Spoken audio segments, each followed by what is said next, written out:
Hi, this is Jordan Ramirez, and you are tuning in to a brand new episode of Jordan Ramirez. And today we have our special guest for this episode, Sheila Kamuda. Did I pronounce it right? Yes, that's fine. Okay. So before we talk about the movie you have chosen, could you tell us a little bit about yourself? Yeah, so I am an empowerment coach, actually. I help women, well, anybody, but women lead with confidence instead of being led by worry and fear and limiting beliefs and all of that sort of thing. So I help them, I break things down for people to help them get through their day better. Yeah. Mhm. And Oh, I'm a theater junkie.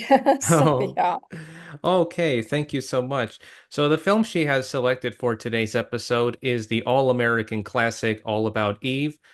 Written by Mary Orr, adapted for the screen by Joseph Mankiewicz, who also directed the film, and starring Bette Davis, Ann Baxter, George Sanders, Celeste Holm, Gary Merrill, Hugh Marlowe, a very young Marilyn Monroe, Thelma Ritter, and many more. So, why did you pick this film?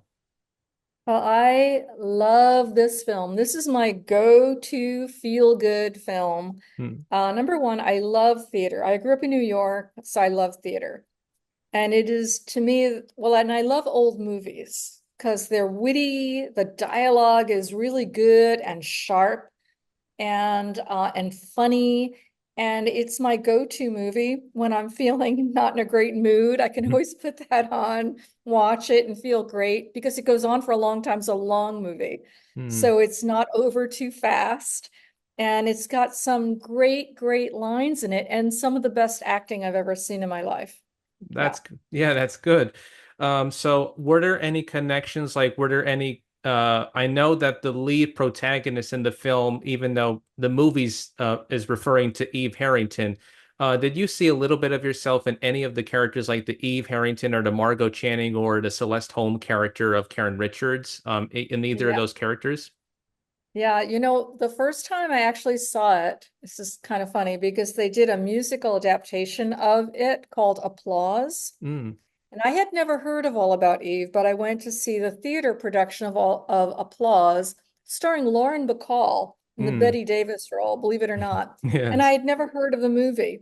And as I was watching it, I was saying, "Oh my God, I'm Eve. She's so sweet. She loves the theater.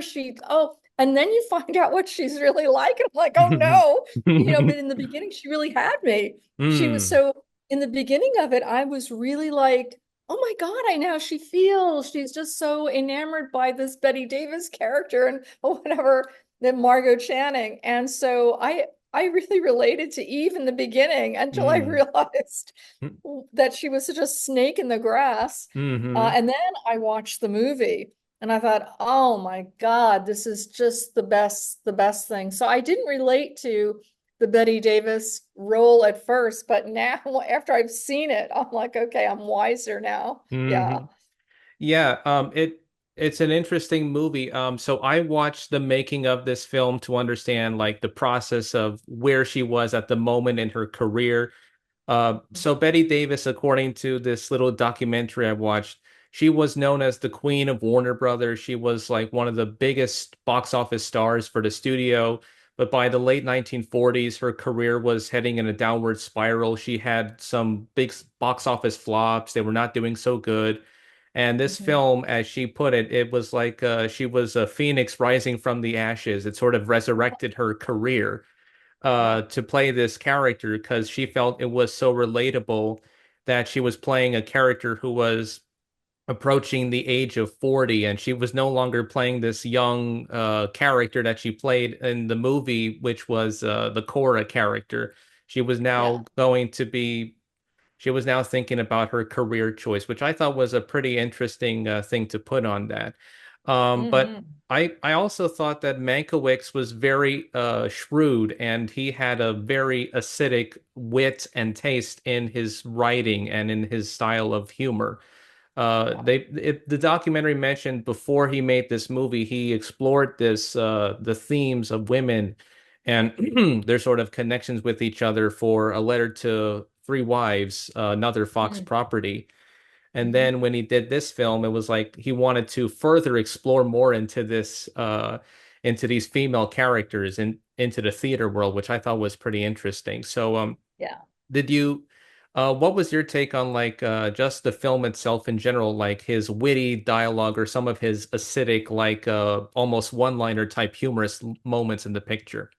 I think that that thread goes throughout and it's what carries it along. Mm, And every actor really has their particular moments of wit. mm-hmm, And it's not just one. That's what I love about it. It's not just one person. You have Thelma Ritter, mm-hmm, her housekeeper maid person. Well, Thelma Ritter is hysterical anyway. mm-hmm, And you have her, really with funny lines. And everybody has funny lines throughout, or witty. I wouldn't say funny, witty, very dry, very New York, very New York, yeah. actually.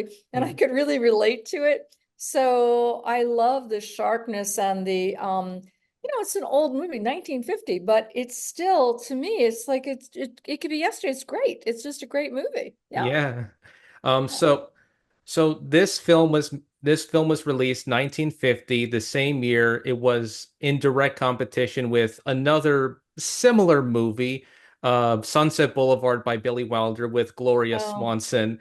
And yeah. but that movie was more about the filmmaking world, and this is more about the theater world. And there were Right. maybe some critics or some film goers who would say that this movie was overshadowed by Sunset Boulevard. Would you say this film isn't like trying to be competing against Sunset Boulevard, or would you say it's its own type of film that was about the world of theater instead of about a movie that was making fun of the world of theater? Yeah, I don't think there's any competition at all. None. Mm, It's in a class by itself. And I like Sunset Boulevard, but it's different. It's the whole idea of it is different. mm, It's about this aging, I mean, it's in that way it's the same. It's about this aging star and all of that. But to me, I think the wit of All About Eve is way wittier, mm, way smarter. It's just smart. mm. It's just putting on a suit in New York and walking down the street on Fifth Avenue. It's just smart Mm, in every way. And I think they're both fine. They both have their points, but I don't even, it's interesting when you were saying it, I don't even put them in the same category at mm. all, Yeah. you know, Yeah. even though there are similarities, but they're not even on the same planet. Yeah. I mean, this one felt more like a comedy. Sunset Boulevard, it's sort of like in the category of almost dark comedy horror It's aspect. dark. Yeah, I agree. It's yeah, dark. Sunset Boulevard, I think, is the closest that Billy Wilder almost directed a horror movie, almost dark Yeah. comedy in a sort of way. Yeah, it Uh, is dark and it ends up dark. This one doesn't end up dark. No, it doesn't. But it's a pretty interesting film. So I brought up the fact that this film, well, I didn't bring this up. It was based on a short story by actress slash author Mary Orr called The Wisdom of Eve for Cosmopolitan magazine. And the short story is much different than the feature film in the fact that in the original short story, Eve Harrington does get away with, and this is a spoiler for those who have never seen it. She does end up getting away with the husband of, I think it was Margo Channing, sort of beau, or it was like Karen Richards' husband. But in the Oh, film, the writer, yes, the writer. But in they write. the film, she's punished for trying to go after the husband, which I thought was sort of like she's a schemer, and as you mentioned, she's a snake in the grass, and Yeah. she's a very shrewd person. At first, you sympathize with her, and it's Hmm. interesting that when you first meet her, it's through the perspective of the person whom we are not introduced. Karen Richards played it in the film by Celeste Holm, and it's supposed to take Right. place in the flashback in October because the film is supposed to take place in the opening at the Sarah Siddons Society Award, which at the time that this movie was made, it did not exist. It was an award that Joseph Mankiewicz created, sort of like his own satire of the bourgeoisie of award ceremonies, Yeah. which he sort of mocks it in the form of Addison DeWitt, this character by George Sanders that he created, this theater critic. Yeah. Who's Um, yeah, incredible. yeah, Yeah. and he's an interesting character in the film. But when you see Karen Richards, the first time we meet Eve Harrington, she's like in the alleyways, almost like Yeah, shutting herself in, wearing almost like a raincoat and a hat, like a pork pie yeah. hat. And at first you're wondering why is she always like hiding behind there? And we she starts to give out her story that she came from a poor family and so on and so forth. And it's a at first it convinces you, and then all of a sudden, Oh, yeah, it's it like a totally whole convinces you. yeah. Any green kid wanting to get into the theater, you're like, oh yeah, that's my story. And then you Mm, find out how shrewd she is. And really, it's Addison DeWitt who really takes her down. yes, very much And so. Bill Sampson, but Addison DeWitt just slices her in half. She has met her match with Yeah, him. yes. I think my favorite line in the film is there's a few lines I like. My favorite is when Bill Sampson asks her, "What do you have to drink? A milkshake?" Yeah, So great. yeah. And the other one is it's a little bit later in the film. Oh, I thought we could meet killer to killer. What do you mean by Right, killer? Oh, did I say killer? I meant to say champion. right. Which I thought was almost like one of the more wittier, almost like over the Mhm. headlines. And my other favorite is when this is the party scene for Bill Sampson, Yeah. and and the pianist is playing, and she says Liebstrom, but we played that for 4 times. Then this will be the fifth. Uh, this will be five. Yeah, Yes, that's so funny. And it is. that's what I mean. It's almost like every piece of dialogue Mm-hmm. is necessary. Nothing is nothing is a throwaway, and Mm-hmm. every piece of dialogue is witty. Mm-hmm. There's not, it's like gold. Like anybody who wanted to be a writer in the theater or film, they should watch this movie because every piece is nothing is a throwaway. Nothing is like they say it over and over again. We get it. The Mm-hmm. points are so good and so clear that every single sentence is like a new quip. It's so wonderful. That's It how is. writing should be. Yeah. And now a message from Jordan Ramirez for Film Talk with Jordan Ramirez. I want to take a break from this episode to thank my listeners/viewers who watch the videos on my YouTube channel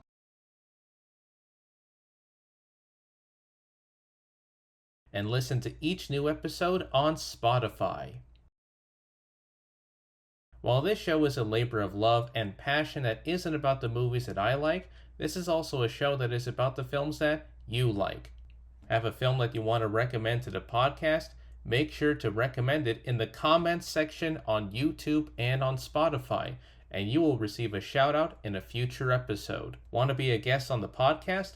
Click on the sign up form link in the episode description for further details. If you like this episode or my previous episodes, make sure to like, share, and subscribe for more interviews in the near future. The goal for this channel is to reach up to 100 subscribers both on YouTube and on Spotify. It's just that easy. And now, back to our regularly scheduled episode. Yeah, he is a talented writer. I mean, he comes Yeah. from the Mankiewicz family. It's Herman Mankiewicz, Joseph L. Mankiewicz, and now current Turner Classic Movie host Ben Mankiewicz, which it's all part of that legacy family. And it's pretty amazing that now Yeah. Ben Mankiewicz, who did not want to be interested in movie making because he was in a different field, now he's the host of Turner Classic Movies. It's like when they ask him about like his uncle's work, Joseph Mankiewicz's work, it's like, well, he was one of the shrewder director, writer, producers in the business, and he knew what he wanted and he knew what he got, and he got some of the best performances, and he also delivered some of the best scripts in the business. Yeah. Yeah. It's Uh, funny, one of that party scene you talk about, a lot of mhm, people get this line wrong and mhm, they're not understanding the humor of it when mhm. Bette Davis, the Margo Channing character, says, and she's just had it with everybody and she's had a few too many martinis and it's like, fasten your seatbelts. It's going to be a bumpy night. People Yes. always say ride. No, it's not ride. That's Mm. not funny. Yes. Night is funny. Mhm. So I wanted to clear that up for the world. Yes. It's one of the often misquoted lines from the picture. And I Yeah. think my other favorite, it's a little bit before the party scene. It would have to be, and as for particular reasons, there are sole representatives, for in, and then he says, for instance, what? For instance, you. You. Yeah, Right. referring to the Bill Sampson character. Yeah. I also like in the film the relationships between Margo Channing and Karen Richards, and later her later real life husband Bill Sampson, played in the film Yeah. by Gary Merrill. Yeah. And it almost felt like when you saw them on the screen, it almost felt like they were made for each other because Oh, absolutely. yeah, because at the So time, romantic. yes, at the time that this movie was in production, Gary and Betty, they were both married and they were just about to finalize their divorce. And then after the movie was wrapped up, they did end up becoming husband and wife in real life. But it's pretty interesting that it almost felt like they were, as you said, made for each other, and they knew that Yeah. they were pretty much looking for something like Yeah. to be as part of each other, which I thought was pretty Yeah. interesting. Yeah. I actually thought they were, that's interesting. I didn't know that. I thought they were married when they made the film because that's how you feel when you're looking at them. You're like, oh my God, this is great. You Hmm. know, they're so wonderful together. Even the way he knows her so well, like a husband would know their spouse so Mm, well that she really can't get away with anything. It's very, very clever, very mm, clever. it is. So I like that, and I also like the Karen Richards character played by Celeste Holm. Hmm. In the film, she's married to the Hugh Marlowe character, the playwright who wrote these Yeah. plays, and he at first does not become suspicious of Eve Harrington like being the schemer. He was, I think, sort of like oblivious to that. The only people who knew of Eve's true intentions were the Margo Channing character. The Birdie character sort of caught on very early. Like, Oh, Birdie knew immediately. yeah, she knew. Immediately. Yeah, she was saying Yeah. something to the line of like she's studying you, like she's studying you, like as if you were a statue or a blueprint or a Right. play. Uh, and she was like, and it was like when she first came in, she was in the guest room. Then she worked for 4 weeks, managing her taxes, preparing her Right. breakfast, doing all of her work. And Hmm. and later we find out that she sent a telegram to Bill Yeah. Sampson because it was his birthday, without Margo Channing's knowledge. And then they start to become suspicious that Eve Harrington is not who she says she is. Uh, and That then, actually tips her off. yeah. Thank goodness Eve does that Mm, because it's so peculiar and so behind her back and so odd, such an odd thing to do that that's when the wheels start turning. mm-hmm. Yeah. Yeah, and as you mentioned, the Thelma Ritter character, I loved her performance in the film, and I think she was nominated for Best Supporting Actress for this role, which I thought Mm. she should have won an Oscar for any of the films she's in because she has that sassy New Yorker Yeah. sense of humor. And So funny. she has that New York accent to prove it because she is from the state of New York. She has acted I think as far as the 40s up until the 1960s, but she's like one of those character actors you never miss if you ever watch the movie Yeah. with her, either as a Yeah. supporting, yeah. Yeah, she's so funny. I mean, she's wisecracking, Hmm. Hmm. She did the same sort of thing in Rear Window, Yeah. just like, right?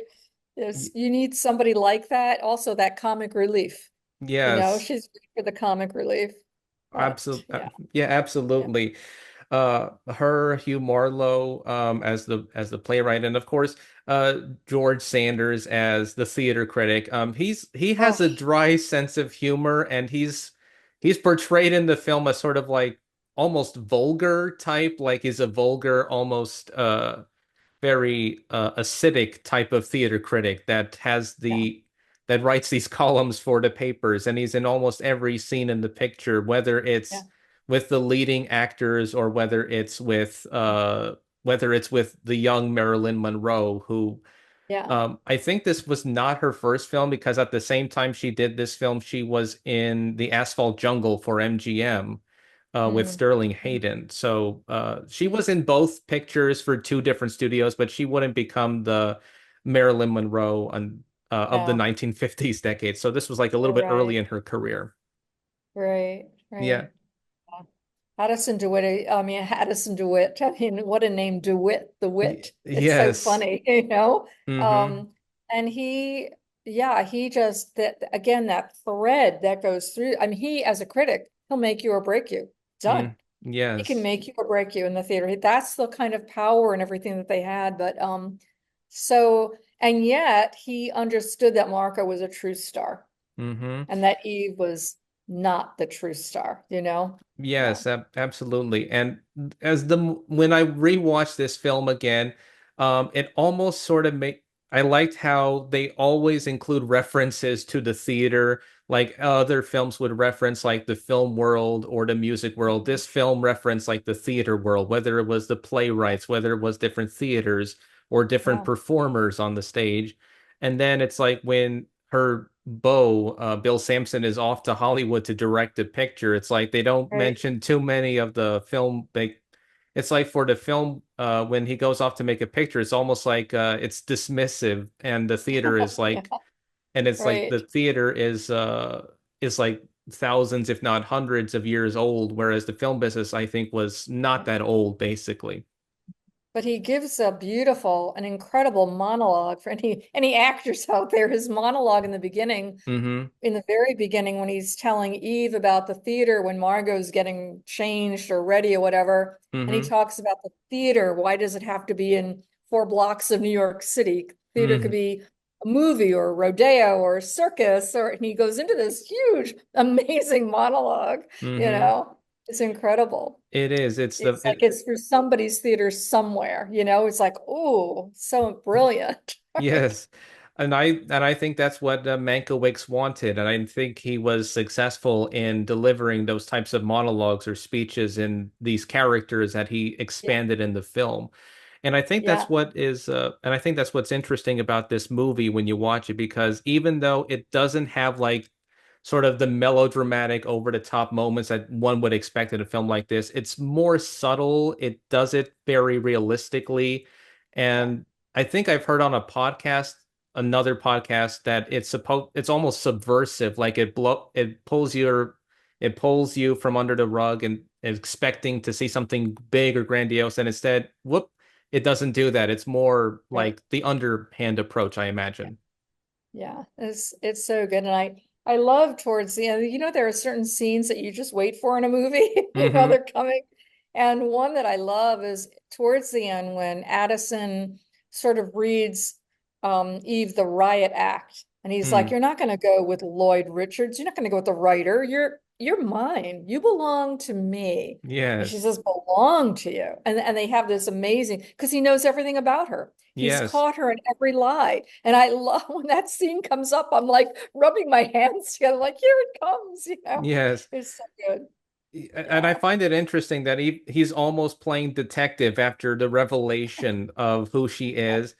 And it Yeah. suddenly almost becomes almost like it slowly goes from like theater drama to almost like, it reminds me of detective story, like the Yeah. detective story in which we find out who the real person is underneath the covers, and he tells her that her name is not Eve Harrington, it's Gertrude Schlinsky. Her parents are not dead, they're alive, they're poor, and they have not heard from you in 3 years, and you never married, and it was not just a lie, it was an insult to those who've lost their husbands in the war. And Right. she did. And I find this interesting that he mentions that she worked at a brewery, but that, as he put it, it was dull, and it started to become less dull. And the detectives were following her. And it turns out, we later find out, that she had an affair with one of the Yeah. husbands of the brewery. Yeah. And she was forced to leave town with $500, and she ended up in New York. Yeah. Yeah, and He just pulls a thread, it just unravels her completely, you yes, know. Yeah, and that's yeah, and that's what I liked about the Anne Baxter. And as much as I like Anne Baxter, I almost feel like I it's interesting that she played almost these sort of like femme fatale, almost like villainous type roles in her career. Some of them good Yeah, characters and some of them like bad characters, yeah, which I find very pretty interesting. Um, yeah. and and she was like a rising star for the studio at Fox, and to see her play this almost youngish this young woman Mm. who was using every single string in her hands. Like she wanted to play the role that Margo Channing wanted. She wanted to take control of her life, and she wanted to take over Margo Channing's life, which I thought it's pretty dastardly, but also very it's also very conniving of her to do it. Oh, and she does get the next big lead, and the good part about it is Margot doesn't even want it anymore. Yeah, You know, it's give it to her because she's going to marry Bill. He proposed. She finally decided to get married and hmm like whatever. And I know a lot of women, I this is, my take on it. It is not, she does not become weak. Okay, people, she doesn't hmm become weak because she decides to get married. She's who she is. She's a strong, tough woman who happens to love Bill Sampson. End of story. And let Yes. her marry the guy. It doesn't Yes. make her weaker. She does not giving anything up. hmm So for all the women who they don't like that, please really calm down. It's Yes. like amazing because hmm he treats her with such respect and he appreciates her and admires her so much that Bill doesn't want to control her. Mm-mm. He just wants to love her and have her do whatever she wants to do in life. So Yeah. they just happen to be getting married, which affords Eve to get that next role. hmm And of course, the playwright, he does kind of fall for her, but it's all about how she's reading his plays. He's like hmm so enamored by her. He's kind of like the dumb cluck a little bit, like Yeah. he's a little, but the Celeste Holm character, she's by his side and it all hmm works out okay. Yes. But Yeah, yeah, I feel that he is somewhat oblivious to not knowing what is really going on, and that yeah, the only other characters in the picture who know about it are Margo Channing, Bill Sampson, and Karen Richards. yeah. And of course, it's like the turning point for Bill was when they didn't know that it was Eve Harrington who wrote that column in the papers. Hmm. She only used his name to have it published, and that's when he turned on her and knew that this was not the Eve Harrington that they remembered. This was a completely new type of person that they were dealing with. Yeah. But I thought that was like a really interesting turning point going from the first act to now the second act, and then we come to the finale, the third act of the picture, which I thought it's a great thing to watch about this film. And I also Yeah. love the use of the perspective changes from Addison DeWitt in the beginning, and then Karen Richards, and then we switch to Margo Channing, and then a little bit back to Karen Richards again, and then finally we get back to Addison DeWitt, which I thought was an amazing, Yeah. which I thought was part of the reason why I like the narrative so much. It's the Mm. switching of the character perspectives, and Mhm. it's not Eve narrating her own story; it's the persons who encountered her who are narrating the story for her. Yeah. Yeah, that right. It's so brilliant on so many levels. hmm And anybody who loves to um read good writing that is not AI and like really Yes. good writing that people have thought about and worked and sweat over. I hmm mean, like I said, the dialogue is sort of unmatched. I really think, I mean, there's a lot of brilliant movies out there, I'm not saying, but it's so unmatched for one quip after the other. That's a lot. It's like packed full of these amazing lines, like hmm when another great scene is when Eve wants to now get Bill and it hmm doesn't work. And he Yeah. says that line, what I want to go after, I go after. I don't want it coming after me. And he just like demolishes her in the hmm dressing room, you Yes. know. I'm like, yes, Bill, you love Margot. Yes. Yes. Yeah. Absolutely. It's brilliant. Yeah. Yeah, so And yeah, I like that very much, the writing and as you mentioned, some of the revelations uh with her. The other thing I liked about this film, um I liked I know we don't talk about him much, but he's more of like a not a strong character in the film, the Max Fabian producer character, the theater producer. Uh, Yeah, he's also right. oblivious to know the real Eve Harrington. It's like the only people who know are the three leading Yeah, characters, the director, the star, and the playwright's wife, who yeah. know about it. Well, yeah, Max can be a little manipulated. You know, Hmm Max give her a job in the office, and then all of a sudden she becomes Margot's understudy, and Max is sort of like, I don't know how that happened. You know, he Yeah, sort of tries to kind of ducks. You know, yeah. he's a funny caricature of a person. Yeah. Yeah, I do like that. So before we wrap things up, do you think that the film also addressed the issues of like women over 40 who they don't view themselves as young anymore, but they're now it's like sort of like almost a commentary on age in the industry and like how women are treated once they approach the age of 40 and older. What do you think was your take on that for in the Margo Channing performance? Yeah, I think it's funny because I think she is the one that had that sense of herself. Bill didn't, Hmm Karen didn't, Lloyd didn't. mm It was she looking in the mirror, and it came from the fact that Bill was 8 years her junior. That kept coming up. hmm So it wasn't the theater that was not giving her roles, as in like today hmm people are very worried about, when a woman gets to a certain age, they're sort of out of it. That wasn't part of this writing. It was her. She was feeling badly because she was getting old and she didn't like it. And she felt that Bill wouldn't be interested in her. And it was more her own demons. And then she finally shed that. And then hmm she didn't need the younger character anymore. mm It was fine. She was fine. So she ended up whole and finally wholesome. That's how I see it. Yeah. Yeah. I do like that, and I feel like that even though Betty Davis may not look even though Betty Davis I think it was like early in her career she didn't have like the most attractive face. It's like it doesn't matter what she looks.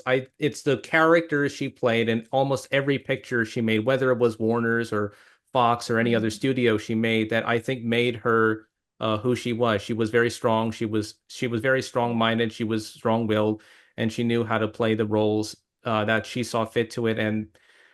Yeah. And that was what gave these characters some life. It was the way she portrayed them that I think is more important than the age factor or her beauty factor that I liked about the performances. I think she was perfectly cast actually, because you weren't watching somebody. I mean, I adore Audrey Hepburn. I mean, I adore Audrey Hepburn, but it wasn't an Audrey Hepburn that you're like, oh, no, you didn't get involved with that. And yet Hmm she was to me, she was just completely New York theater. And so mm I ate it up. She mm was beautiful enough. She was glamorous enough. She was tough enough. She was funny. She was witty. She was sarcastic. And she was a brilliant actress. And I just ate it all up. Yeah. I wanted to be in theater when I was a kid. So I was like, oh my God, this Okay. is for me.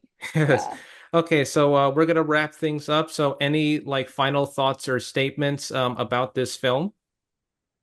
Well, I think that if anybody um, enjoys old movies and good black and white movies with incredible dialogue, and especially if you're a writer, any writers out there, you should watch this movie and listen to this dialogue and listen to how it comes alive because it's all showing, it's never telling. It's the greatest writing in the world, plus it's incredible acting. Yeah, Absolutely. So yeah. for those like my listeners and my viewers, where can people find you so that maybe they would like to learn more about you or maybe get to know you? Absolutely. They could find me on my website, which is liveoutloudcoaching.com. Okay, thank you so Yeah, much. I thank you. Yes. Um, This was a lot of fun. yes, it Yeah. is. So just the website, and I don't know if you have any social media handles or anything like that. On my Instagram is my handle is Live Out Loud Coach. Okay, so Instagram and Facebook as well. I have Facebook, but really, my website is the best way to find out about me. Okay, My books are on there, other podcasts are on there. Yeah, okay, yeah. thank you so much. Okay, so this is Jordan Ramirez signing off, and until then, and I'll see you at the movies. And Sheila, thank you so much again for being a guest on the podcast and for recommending this movie. And I hope we can meet each other again soon. Thank you so much. It was a lot of fun. It was great. Thank you. Okay, thank you so much. Okay, bye.